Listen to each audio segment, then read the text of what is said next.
Fala pessoal, tudo bem com vocês? Seja muito bem-vindo ao nosso canal Filosofia Capital. Hoje, segunda-feira, dia 15 de dezembro, o mercado já perdeu um pouco mais a liquidez. É bem verdade que hoje nós tivemos a agenda um pouco mais vazia, né? A gente teve alguns Fed Boys aqui falando, né? O William, Miriam. Mas amanhã nós vamos ter o payroll, tá? Então hoje foi um dia um pouco mais apagado, mas tivemos uma movimentação interessante, tá, galera?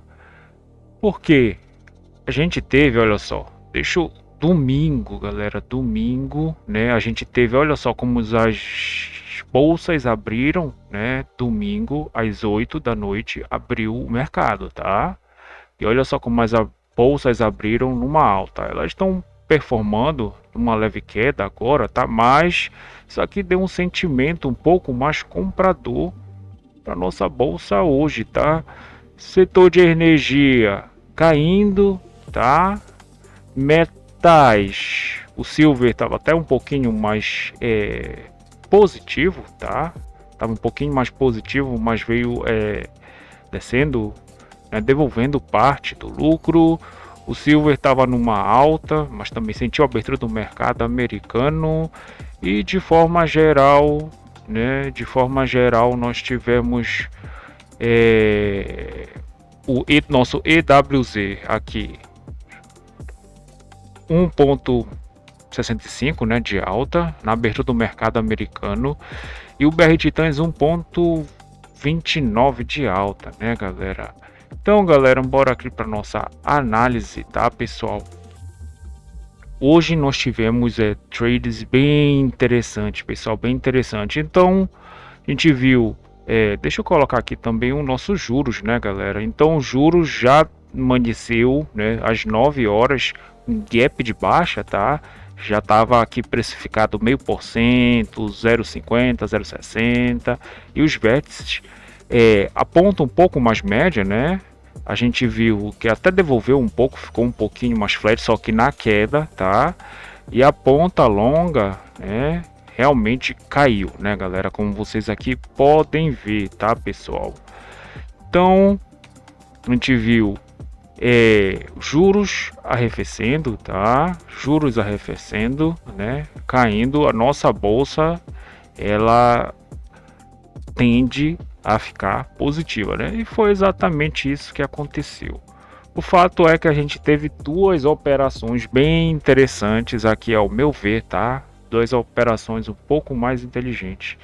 A gente viu aqui que o índice, ele basicamente quando ele abriu, né? Ele abriu com um gap de alta aqui de quantos pontos? Uns 500 pontos, tá? Mas ele subiu, né? Então começou a subir, inclusive chegou aqui no 0,5%, né? Chegou aqui a 0,5% no 1%, né? Melhor dizendo.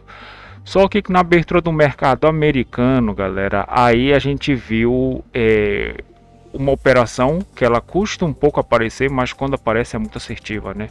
Olha só, os índices, né? As nossas ações aqui e os ETFs basicamente todo positivo, mas estava muito lá em cima, né? E o que foi que aconteceu aqui, né? Na abertura do mercado à vista, a gente viu, olha só como é que estava o nosso índice, né? Então o nosso índice ele estava menos de as 10 em 1, por exemplo, abriu 10 em 1, aqui 10 em 6. Ele estava menos de 0,5% de alta, estava certo, tá? Mas o nosso futuro ele já estava muito lá em cima, né? Então, para mim, isso aqui é que a gente chama de cash and carry, né? Onde a gente vende futuro e compra à vista, tá? A gente vende futuro, no caso, o win, né? E compra ações no sentido de ganhar, né, justamente no spread. Então, galera, essa movimentação aqui é muito interessante, né? Então, o futuro ele veio e buscou o à vista, que foi aqui mais ou menos 0,5%, né? 0,5% de alta, isso às 10h16. Às 10h16, aí ele já estava aqui também, né? Então ele estava aqui um pouco no 0,55, né, galera? Então essa operação é muito interessante, né? Onde o futuro ele busca o à vista, ficar em ritmo com o nosso à vista, que é o nosso Ibovespa, né? Fato é que isso aqui não, assim, até aqui então a gente tem uma possível compra, tá? Então aqui levar um stop porque a nossa macro era de alta, tá, galera? Macro era de alta. Mas levar um stop aqui na compra, tudo bem, tá? Porque para vir realmente renovar. Só que ele veio aqui mais embaixo, né, pessoal? A macro aqui ainda era de compra. Então, da feita que ele fez aqui, levou para média, eu achei interessante essa venda, tá? E aqui podia ter levado um stop, como eu falei, na compra, né? Porque ele tem essa liquidez aqui, né? Aí aqui já está bem interessante nos 162.320. O fato é que ele veio procurar platôs mais embaixo, né? Então aqui no meio por cento basicamente estava a segunda compra, né? Essa aqui deu errado, poderia ter lavado o stop, mas essa segunda realmente aí ela sim, ela produziu o efeito que seria engendrado nessa primeira, né? Mas não foi possível porque, como eu expliquei para vocês, né? O futuro estava buscando à vista, tá? E depois a abertura do mercado americano, conforme eu mostrei para vocês, ficou um pouquinho mais na alta, mas enrolou, né? Ficou enrolando aqui, mas assim era uma tendência de alta, tá? Hoje, porque olha só como ficou desenvolvido as ações, os nossos ETFs, tá? Os índices aqui, índice de consumo, né, galera? Índice imobiliário, índice financeiro, então estava tudo basicamente na alta. E olha aqui o micro S&P 500, né? Na alta, tá? Na abertura do mercado americano ele sentiu e devolveu um pouco, tá, galera? Mas até então a nossa macro é de alta, né? Ainda está sendo macro de alta, tá, galera? Pessoal, dólar futuro. O dólar é o seguinte, galera. Nós vimos, né, que as nossas moedas aqui, né, galera? As nossas moedas, olha só, os pares, né? Os pares das moedas, o real perante as outras moedas. Então essas moedas, né, que eu falo aqui para vocês, são as moedas mais fortes, né? E as moedas emergentes que andam ao nosso lado estavam perdendo para o real, né? Então o real hoje ele saiu bem ganhador, né, galera? Tava ganhando, tá? Ele já tava ganhando um pouquinho mais, mas no desenrolar do pregão ganhou mais, né? Sendo que a Argentina, né? Embora, tá, pessoal, o peso argentino e a nossa libra turca aqui, né, seja um pouquinho mais corrido, né? A volatilidade é maior, mas ganhou, né? Então o real ganhou aqui, tá 1,39 ganhando. Fato é que o nosso dólar também vai perder, né? Vai tender a perder para o nosso real, né? E tá agora tá numa queda de o nosso dólar pro tá 1,30 ou aliás 0,34, né? 34, 35, dólar fut dá 0,2926, né? Então eu já coloquei aqui a nossa Petax, ele já praticamente veio interagir com o preço futuro, tá? O fato é que, olha só, né? Então nós temos aqui máxima da CME, mínima da CME. Então quem tentou fazer aquela operação que já nos é conhecida, né? Que é da mínima da CME para a máxima da CME, a cotação ela parou no meio, né, galera? Parou no meio basicamente desse plano, né? Mas por quê, né? Ela veio até o parâmetro de abertura, né? E o POC de ontem, né? E o POC, aliás, de sexta-feira, né? Então a gente tem um POC de sexta-feira e o ajuste, né, galera? Então não conseguiu passar, tá?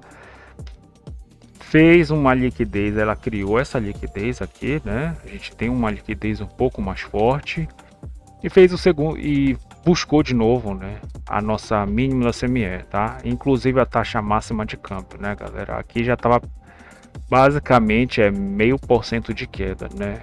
às 9h52, 9h52 já estava meio por cento de queda. Fez o primeiro preço futuro abaixo, tá, galera? E aqui, o que a gente tem, pessoal? 400, né? Então, bem interessante. Eu achei interessante, né? Já ter feito um scalp na modalidade da compra.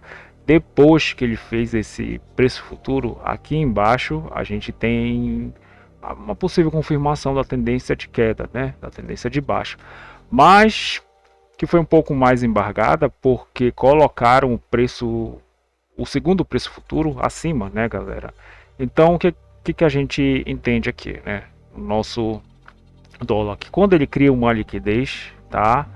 Ele cria uma liquidez abaixo, né? A primeira janela ele cria uma liquidez abaixo, joga o preço futuro abaixo, né? Dessa maior liquidez, a gente tem uma tendência de baixa, tá?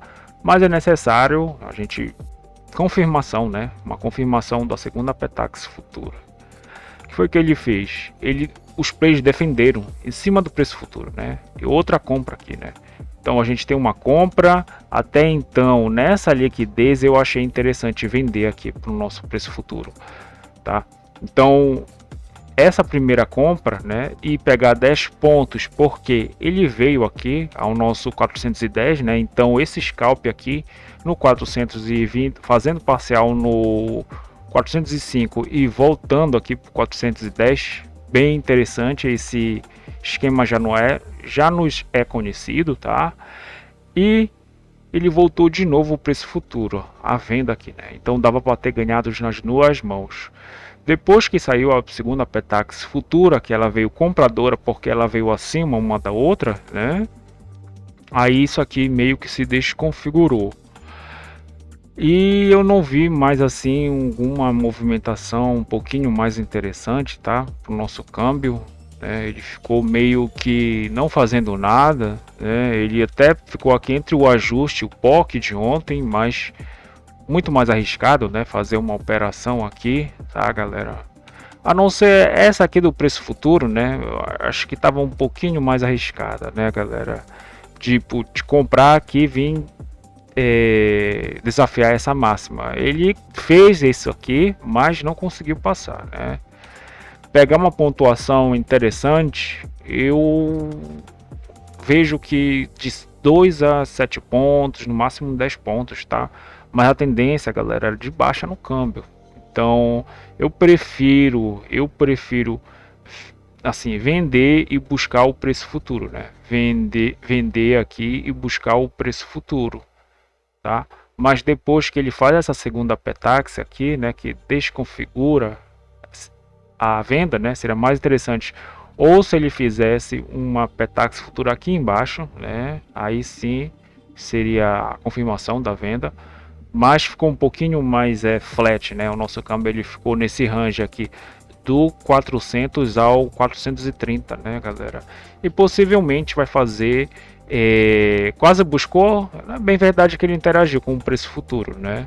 Bora ver se ele vai ter força para buscar a Petax de hoje, tá, pessoal? Obviamente que eu já também coloquei aqui na nossa planilha, a gente teve uma distância de 11 pontos e meio, né? Que foi das 11 para o meio-dia, tá? Nós erramos hoje um ponto e meio, né? Que é do estudo sugerido, tá? Que é dessa Petax para esta Petax aqui, tá, galera? Então, basicamente, pessoal, a gente viu aqui que o nosso câmbio ele ficou contido, né, nesses 30 pontos, né, galera? Fez uma Petax não tão corrida, né, uma da outra. E galera, basicamente é isso. Então, pessoal, se inscrevam no canal, deixem um like, compartilhem com um amigo de vocês. Dúvidas, se inscrevam no canal, né? Aliás, escrevam um comentário aqui nesse vídeo, né, que eu vou estar respondendo. Até mais, pessoal, valeu!